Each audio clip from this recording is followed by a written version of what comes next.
Presiden Joko Widodo resmi menghapus kelas 1, 2, dan 3 pada pelayanan rawat inap BPJS Kesehatan. Sebagai gantinya, pemerintah bakal menerapkan kelas rawat inap standar atau KRIS bagi pasien BPJS Kesehatan. Pengamat kebijakan publik dari Universitas Trisakti, Trubus Rahardiansyah menilai kebijakan penghapusan kelas rawat inap BPJS Kesehatan malah akan memperlambat pelayanan rumah sakit. Pasalnya, selama ini dengan kelas rawat inap saja, pelayanan rumah sakit pada BPJS Kesehatan masih belum maksimal. Pengamat menilai dengan adanya standarisasi pelayanan BPJS Kesehatan, pihak rumah sakit akan mengutamakan pasien non-BPJS Kesehatan karena pembayarannya akan sama. Pemerintah yang terburu-buru itu kan akan berdampak kepada masalah anggaran maupun kepada kesiapan infrastruktur, fasilitas dan termasuk tenaga medis. Di satu sisi juga akan memprovokasi masyarakat juga. Masyarakat sudah beranggapan nanti bahwa mereka masuk rumah sakit sudah all in lah dibiayain oleh BPJS. Padahal BPJS itu hanya mengcover mungkin terbatas kepada standar pelayanan minimal. Pengamat menilai kebijakan baru soal penghapusan kelas BPJS akan menimbulkan permasalahan baru. Tidak hanya pengamat, masyarakat pengguna BPJS Kesehatan juga merespon kebijakan ini. Waduh, rugi juga. Kalau buat sakit kita jadi bisa bayar. Kalau yang gratis kan enak tuh. Biasanya saya di Rumah Sakit Agung tuh, anak saya tuh gratis BPJS. Ini merugikan apakah? Rugi kalau untuk bayar mah. Rugi. Mendingan sih menurut saya ya udah disamaratain aja. Berarti setuju dengan regulasi ini, Bu ya? Menurut saya sih masih oke ya, selama ya itu nanti peraturan-peraturannya seperti apa dulu gitu. Kalau dari saya sih cukup baik ya, jadi sama semuanya. Cuman mungkin balik lagi dari rumah sakitnya kebijakannya seperti apa. Takutnya pasiennya menumpuk kah atau fasilitasnya jadi menurun. Mungkin ditingkatkan lagi dari rumah sakit ya. Nantinya, kelas rawat inap standar atau KRIS akan menjadi standar minimum pelayanan rawat inap di seluruh rumah sakit yang bekerja sama dengan BPJS Kesehatan. Kebijakan ini akan mulai berlaku pada 30 Juni 2025.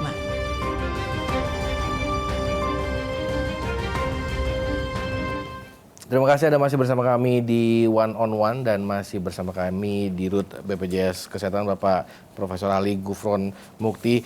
Prof, ini terkait dengan nantinya KRIS akan diberlakukan di tahun 2025.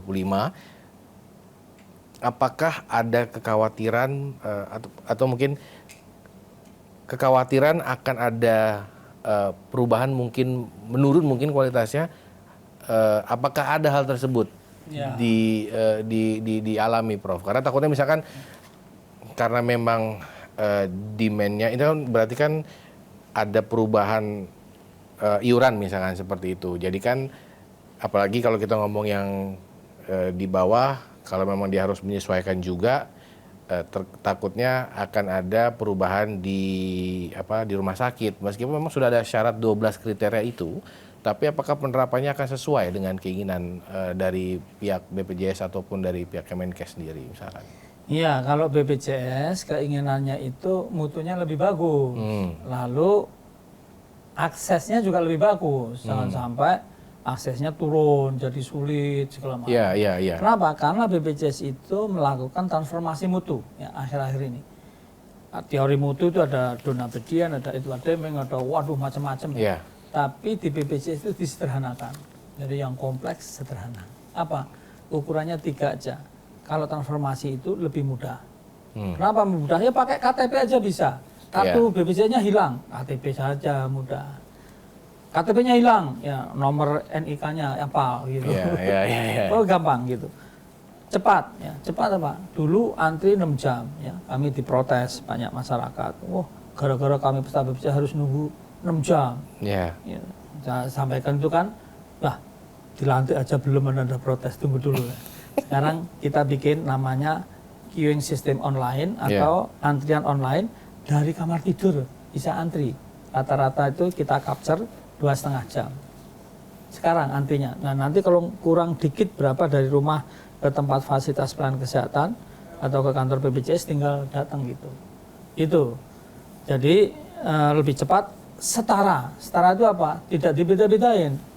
Kebetulan saya dulu dekan Fakultas Kedokteran di UGM, ketua dekan-dekan kedokteran seluruh Indonesia, rektor Trisakti, itu selalu nyumpah dokter untuk tidak membeda-bedakan pelayanan berdasar pada agama, suku, ataupun status sosial ekonomi peserta BPJS atau bukan. Seperti itu. Jadi setara itu artinya non-diskriminatif. Tidak dibatasi 3 hari. Wah, ini peserta BPJS 3 hari. Peserta BPJS itu kosong tempatnya. Itu dulu ada, sekarang masih ada juga, tapi tidak sebanyak dulu. Nah, tapi kan bahwa memang Prof juga mengamini bahwa sekarang masih ada, tapi mungkin tidak sebanyak dulu. Nah, siapa yang berhak menegur? Ya, satu, kami bukan atasannya rumah sakit, dan itu oknum loh ya, bukan jangan dijelaskan. Ya, ada gitu. Kami membuat namanya komitmen mutu pelayanan kepada rumah sakit. Sebelum kerjasama, dulu ogah-ogahan kerjasama BPJS, sekarang pada kepingin kerjasama, hampir semua sudah kerjasama, tinggal sedikit. Itu kami sampaikan, rumah sakit atau klinik harus ada komitmen mutu. Satu, umpamanya, menerima hanya dengan KTP, tidak meminta fotokopi. Buat apa sih fotokopi? Ya gitu. Terus, ya tidak, ya kalau bisa tidak minta uang tambahan, ya gitu. Dan lain sebagainya lah, itu harus ada mutu. Maka kalau ada yang bermasalah, lalu masyarakat bisa mengirim kesan, namanya ada tuh kesan. Wah, kasih bintang 1, 2, 3, 4, 5 maksimum. Jangan dikasih bintang 7 ya, nanti udah pusing. Jadi, nah bintang 1 kenapa? Nah nanti Anda bisa lihat di comment center itu. Kami sekarang ini tahu perilaku seluruh rumah sakit di Indonesia yang kerjasama, hampir semua kerjasama. Seluruh klinik yang kerjasama sudah 23.000 lebih klinik, bahkan masing-masing dokter di rumah sakit si A sehari ini operasi berapa kami tahu. Nah ini yang banyak belum tahu. Gitu, karena masyarakat banyak belum tahu, akhirnya ya dana operasional kami terbatas, kami bikinkan lagu belum tahu. Nanti dicek di Google ataupun di YouTube ya. Belum tahu karena masih banyak yang belum tahu. Kebetulan rektor dari UGM menyanyikan itu. Gitu. Tapi, tapi kan kita tahu bahwa kalau berada di pusat mungkin bisa diawasi mungkin. Bagaimana penerapan di daerah ini loh Pak? Bagaimana di daerah ini bisa di samping bahwa memang mereka pun sumber dayanya susah, baik sumber daya bangunannya lah atau mungkin SDM-nya lah mungkin yang memang masih kurang gitu loh. Bagaimana BPJS sendiri memastikan bahwa mutu itu dan kualitasnya tersampaikan ke daerah-daerah? Ini maksudnya sekarang BPJS ini ya? Iya dong. Iya, menurut saya itu nggak sulit. Satu, waktu mau kerjasama credentialing itu kita tanya dia komit nggak atau cuman komat?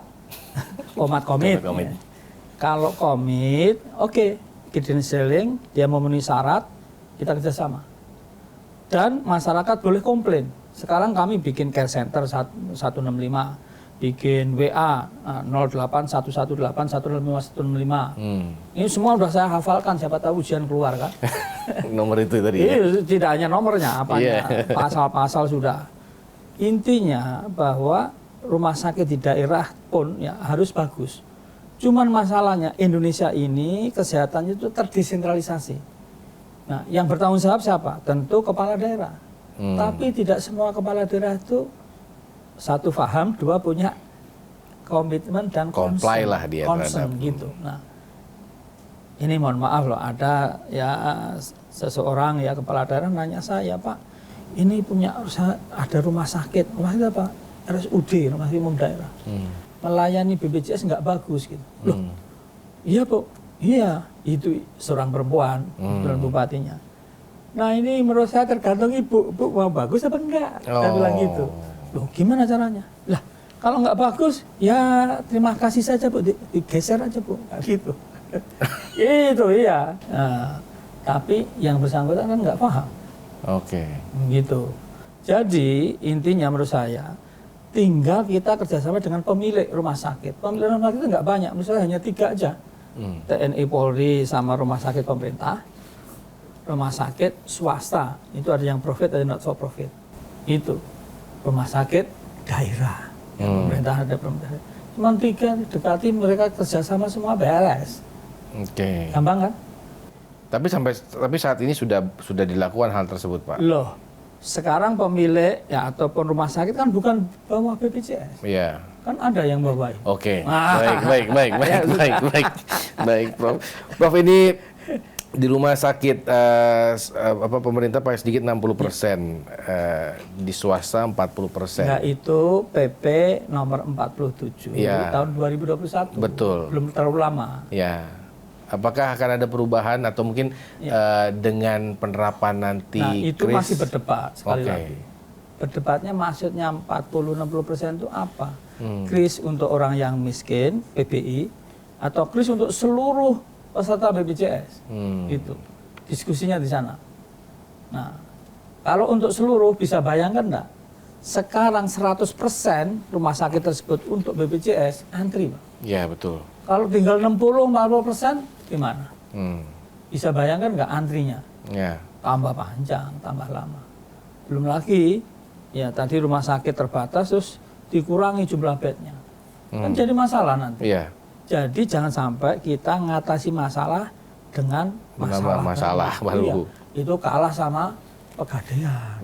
Mengatasi masalah tanpa masalah.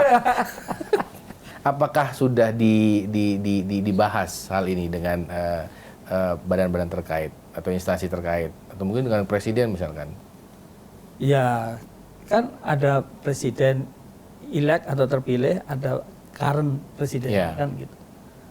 Ya, tentu. Nah, ini nanti kan pemerintah dalam hal ini Kementerian Kesehatan. Ya. Jadi nanti harus ada peraturan menterinya, ada hasil evaluasinya, dievaluasi.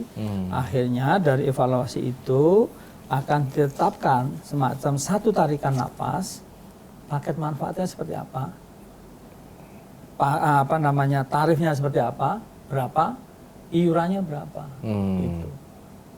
Oke. Yang saat ini berlangsung apakah sekarang tetap sama ya, yang berlangsung saat ini sama. Dan problemnya itu ada? Maksudnya problem bahwa misalkan mungkin karena memang belum dikurangin ya jumlah kamarnya kan kasurnya harus 4, sekarang mungkin masih 6 lah masih ini.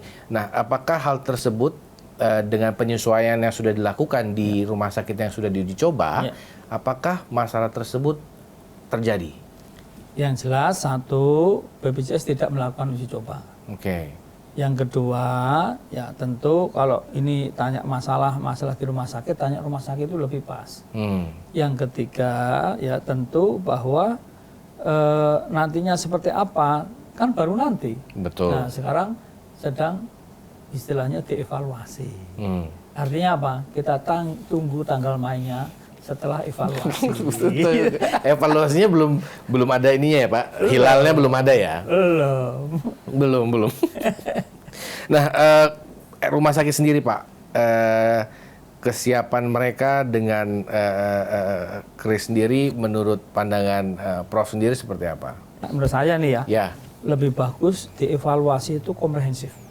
Bagaimana dari sisi rumah sakit, bagaimana dari sisi masyarakat sebagai pemangku kepentingan utama, kemudian bagaimana dari sisi sustainabilitas dana dari BPJS, kemudian terus bagaimana dari rumah sakit itu sendiri dan dari berbagai hal lah. Itu dipotret, dilihat, dievaluasi, tidak hanya dari satu sisi. Gitu. Jadi dari situlah kemudian nanti bisa dibahas, disimpulkan, bikin namanya decision atau keputusan based on evidence. Gitu. Artinya evidence based policy maker. Baik. Prof, tahan dulu Prof. Kita masih akan kembali karena memang belum lama ini salah satu rocker Indonesia sempat komplain di sosmed. Memang langsung direspon sama BPJS ya. Tapi kita akan membahasnya usai jeda. Tetaplah bersama kami di One on One.